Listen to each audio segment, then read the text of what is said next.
In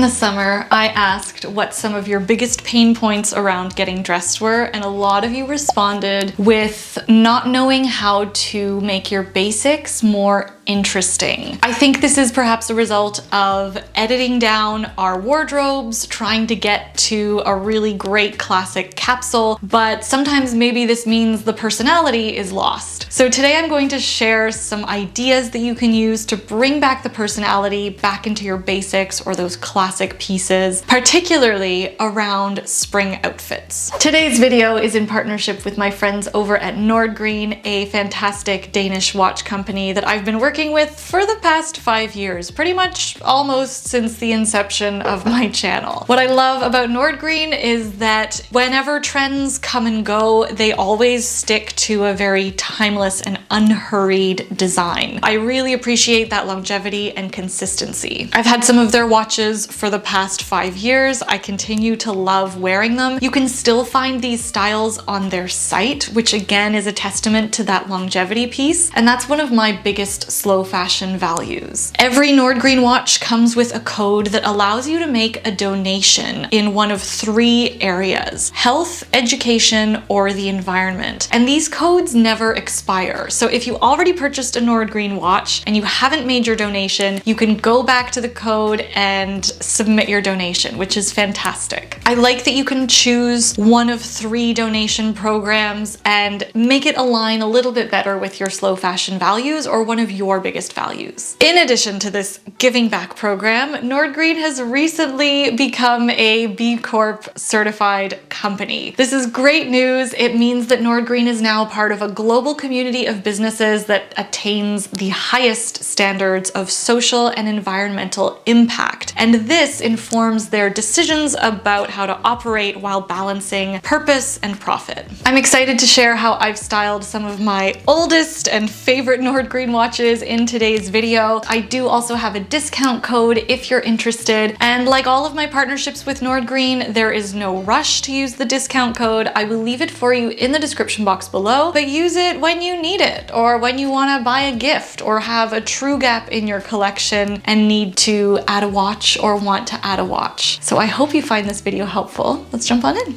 My first tip is to work in those special items into your everyday. This can feel a little bit intimidating depending on how sort of wild and bold your special occasion items are. I'm not talking about, like, you know, the ball gowns or perhaps a tulle skirt, although if you want to wear a tulle skirt on a random like Wednesday at the grocery store, go for it. I'm talking about perhaps those items that feel a little too precious, those items that you purchased because they made you feel amazing in store. Maybe they're a little bit outside your comfort zone, but you love it, it looks good, it fits. Those kind of question mark pieces that you want to wear more, but maybe don't know how. An easy way to do this is, of course, to style these with your go-to items. For me, that always looks like denim or a simple tee or a button down. But another thing that you can do is pick out the element of style that is the most prevalent in that item and find an element that gives it a little bit of tension. So an element that almost feels opposite to it. I've got 2 examples for you. The first is this baby blue column dress. I thrifted it in Italy, in Lecce. What makes, I think, this dress more of a special piece or something that could feel intimidating is that really elegant column maxi silhouette, and also the neckline. It feels very fancy, it feels really elegant. Since those are the elements that are the most intimidating to me about this, I'm gonna try and not hide them, but maybe offset them a bit. So I'll change up the neckline, perhaps, especially for spring, it's a transition season, by simply throwing on a really easy jacket. Maybe it's an oversized blazer, maybe it's denim, maybe it's simply simply throwing a button-down shirt over top, and the other piece with that long maxi column, you know, you would probably think to wear some sort of heel or like a really beautiful shoe with this, but I'll try and offset it with a shoe that feels really easy. Perhaps not something that is clunky, but just something that is easy to walk in, something that feels a little bit more functional, maybe an easy flat. And when it gets warmer, just a simple flat sandal. My second example are these gold trousers, which I've had, I want to say, for like 13 or 14 years now, and they keep coming back. Metallics are a pretty solid trend for spring. I've never pulled these out in the warmer season, but again, obviously the texture and the color are the biggest elements here. So I'm gonna offset that with something that is a really casual texture, like a plain cotton t-shirt, maybe even like a denim, like a chambray shirt if I can. And again, a shoe that works with the silhouette, so it needs to have a bit of a heel, but that still feels a little bit more chill, perhaps something like a slingback. I think a sneaker here would feel a little bit too contrived. I think, you know, if you put a t-shirt on top, then you're like, great, we'll throw a sneaker on the bottom because the sneaker is so ubiquitous. I almost feel like